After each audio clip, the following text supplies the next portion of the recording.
Hi అండి, welcome to our channel smiley and jangri. ఈరోజు నేను బ్రేక్ఫాస్ట్కి కొబ్బరి దోశలు వేస్తున్నానండి. ఎందుకు ఒక గ్లాస్ బియ్యాన్ని నానబెట్టుకున్నానండి. నైటే నానబెట్టుకున్నాను. ఇలా మనం బియ్యం తుంచితే తునిగేటట్లు ఉండాలండి, విరిగిపోయేలాగా. ఇవి నానబెనియండి. ఒకవేళ నైట్ నానబెట్టుకోకపోతే మార్నింగ్ నానబెట్టుకోండి. మార్నింగ్ ఒక 3-4 అవర్స్ 5 అవర్స్ నానబెట్టుకుంటే సరిపోతుంది. ఇప్పుడు ప్లేట్లో చూపించా కదండి, కొబ్బరి చిప్ప తీసుకున్నానండి. హాఫ్ కొబ్బరి చిప్ప, దాన్ని ముక్కలుగా కట్ చేసుకున్నాను. ఇప్పుడు ఈ బియ్యాన్ని మిక్సీ జార్లో వేసుకొని మిక్సీ పట్టుకోవాలి. అలాగే ఈ కొబ్బరి అండి, హాఫ్ కొబ్బరి చిప్ప తీసుకున్నాను. ఈ కొబ్బరిని కూడా వేసుకొని మిక్సీ పట్టుకోవాలండి. ఈ మిక్సీ చాలా మెత్తగా ఫైన్ పేస్ట్గా పట్టుకోవాలండి. చాలా మెత్తగా ఉండాలి, కొంచెం కూడా గరుకుగా ఉండకూడదండి. ఇప్పుడు పట్టుకున్న పిండిని గిన్నెలోకి వేస్తున్నానండి.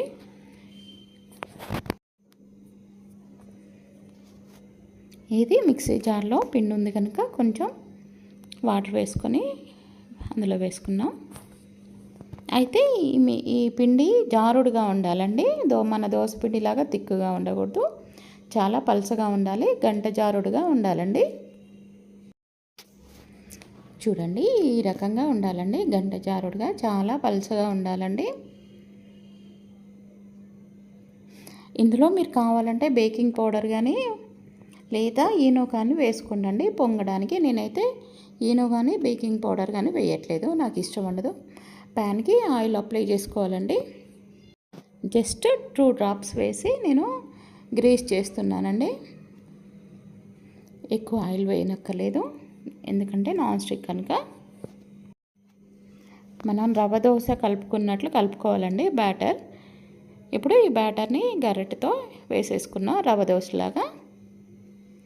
చాలా టేస్టీగా ఉంటాయండి, పిల్లలు కూడా చాలా ఇష్టంగా తింటారు. మీకు నచ్చిన చట్నీతో తినొచ్చండి, అల్లం చట్నీ, పల్లీ చట్నీ, ఏ చట్నీ అయినా చాలా చాలా బాగుంటాయి. మీరు ట్రై చేయండి. ట్రై చేసి ఎలా ఉందో నా కామెంట్లో తెలియజేయండి.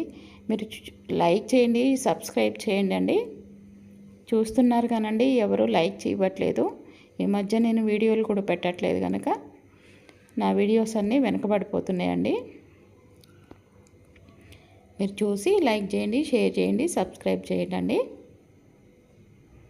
నేను ట్రై చేద్దాం అనుకుంటున్నానండి వీడియోలు పెట్టడానికి, కానీ అసలు కుదరట్లేదండి, హెల్త్ అసలు బాగుండట్లేదు. మళ్ళీ ఒకసారి వేస్తున్నానండి. నేను ఈనో కానీ బేకింగ్ పౌడర్ కానీ వేయకపోయినా కానీ చాలా బాగా వచ్చాయండి మెత్తగా. మీరు ట్రై చేయండి. మళ్ళీ ఒక 2 డ్రాప్స్ ఆయిల్ వేసుకొని చూడండి ఎంత బాగా వచ్చినాయో. రంధ్రాలుగా వస్తుందండి మనకి రవ్వ దోశ వచ్చినట్లే.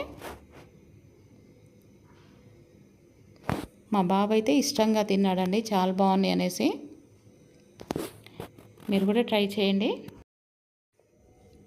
ప్యాన్ మాత్రం ఎక్కువ హీట్ ఉండాలండి, అప్పుడే మనకి వేసుకోవడానికి వస్తుంది. ప్యాన్ ఎక్కువ హీట్ ఉండేటట్లు చూసుకోండి. అది గరిటెతో వేసిన తర్వాత ప్యాన్ అయినా ఇట్లా తిప్పొచ్చండి రౌండ్గా, లేదంటే గరిటెతోనే వేసుకోవచ్చు.